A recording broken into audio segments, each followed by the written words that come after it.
Welcome to the deep dive. Today we're tackling a pretty big life change, that whole jump from school life to university. Yeah, it's a massive one. We've got this really interesting conversation from the English Speak podcast to dig into. The hosts, David and Emma, they shared their own experiences. All right, their personal takes on it all. So our plan is to pull out the key comparisons, those moments that just feel really relatable, you know? Exactly. We want to give everyone a clear sense of what really separates these two big phases of education. Get beyond the surface level stuff. Okay, so David and Emma, they started off talking about school life. David's words were, I think, simple, structured, and pretty innocent. What stood out to you there? Well, it was that immediate focus on like the external stuff, the rules, the structure. Emma called it a little bubble.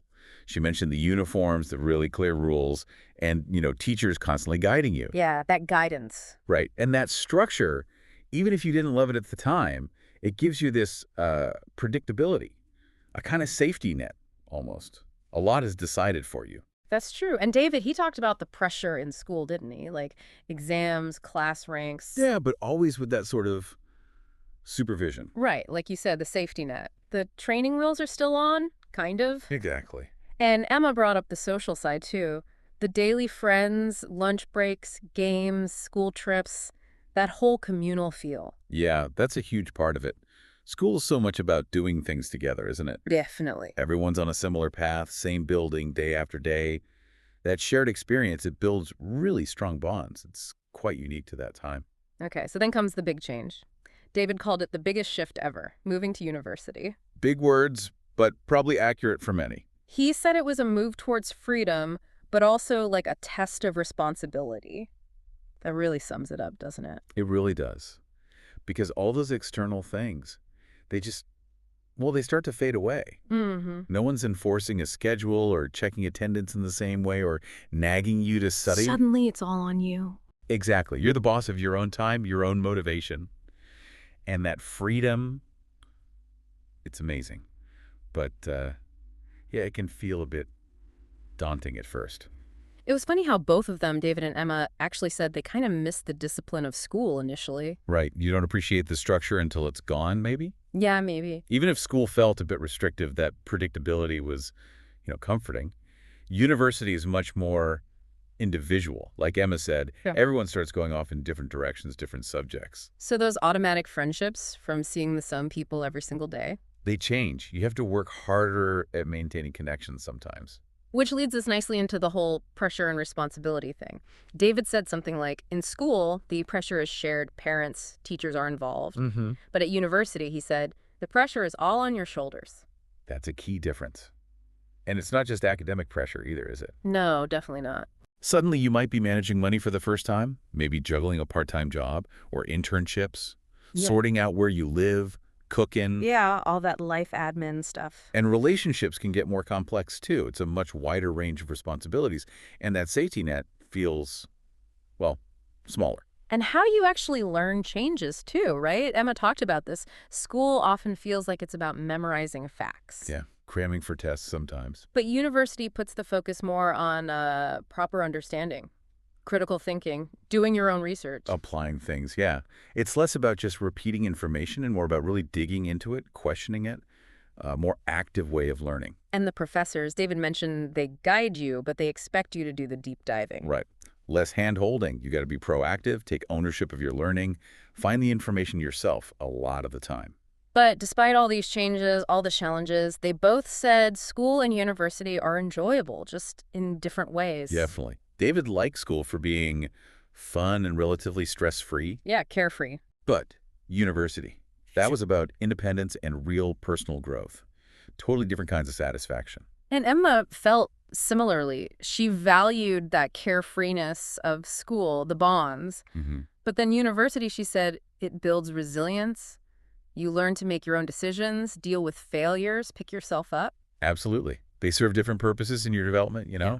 Each stage gives you something valuable. Emma also mentioned those classic university firsts, Oh, yeah. Like what? like living away from home, first-time budgeting, maybe cooking properly, or even, first real heartbreak, stuff like that. Right. The real-world crash course. Exactly. Lessons learned way outside of any lecture theater. And those firsts, They're so important for building independence, aren't they? Figuring things out on your own, it's a massive step into adulthood. They didn't ignore the downsides either, did they? The all-nighters. Oh, the instant noodles? Yes. And the dreaded group projects. Seems like everyone has a story about those. Agrees. Yeah, the group projects, trying to get everyone to pull their weight, that's definitely a university experience. A character-building one, maybe? You could say that, but they also balanced it, right? Yeah.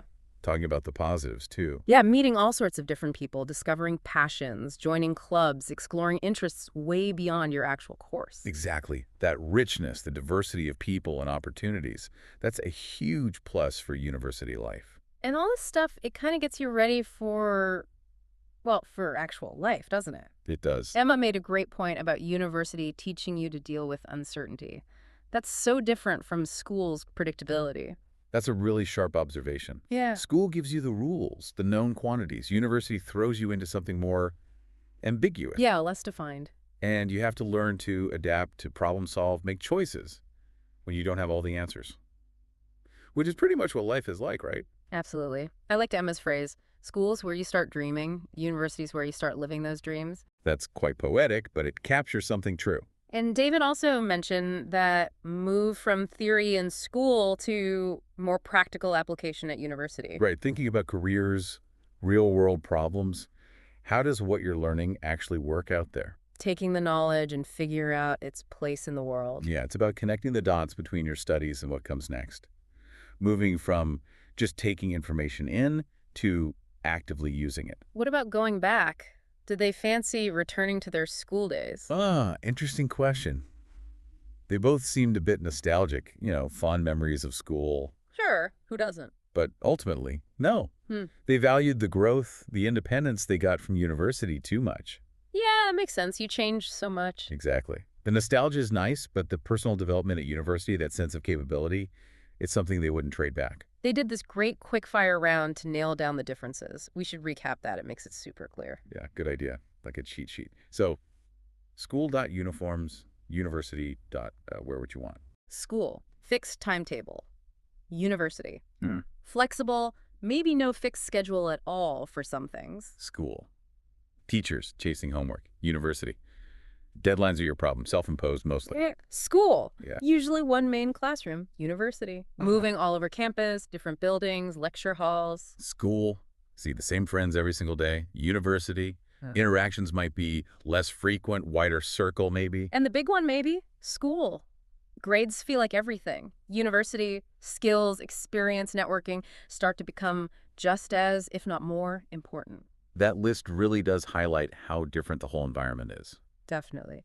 And they wrapped up by stressing that both are valuable, right? You just need to appreciate each one for what it is when you're in it. Exactly. They're not like competing. They're steps on a ladder. Emma put it well. School gives you the basics, the foundation. University teaches you how to survive, succeed, how to learn independently in a more complex world, how to adapt. And David added that point about the skills, the values, the experiences from both phases sticking with you. Yeah, they both shape who you become, just in different ways. Both are vital parts of growing up, finding your way.